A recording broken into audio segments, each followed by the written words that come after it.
Alors, chers amis, cet exercice que nous avions en face de nous, c'est un exercice de physique.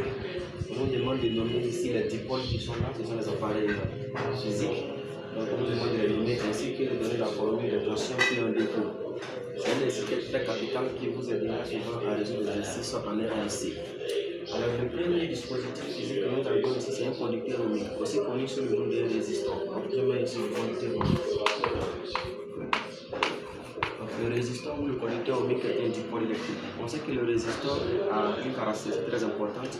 Elle est dotée d'une résistance qui a pour rôle donc de diminuer l'intensité du courant dans un circuit.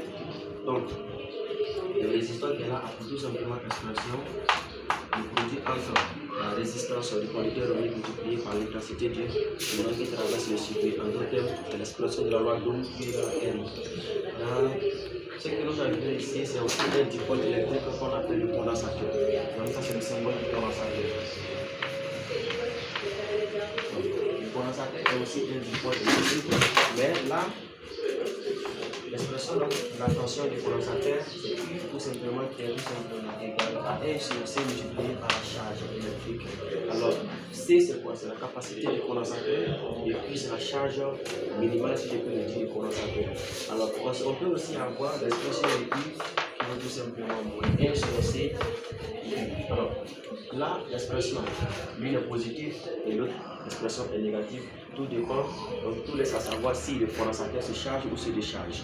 Dans ce cas, nous disons que le condensateur se charge et ici, on dit que le condensateur se décharge. La formule est là aussi, on peut l'exploiter après. Alors, la dernière fille que nous avions ici, c'est le dipôle que nous avons appelé la bobine. Donc, ça, c'est une bobine.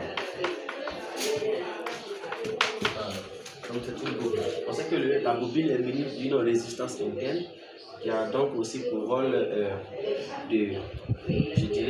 d'empêcher le passage du courant aussi. Donc la bobine a une résistance interne.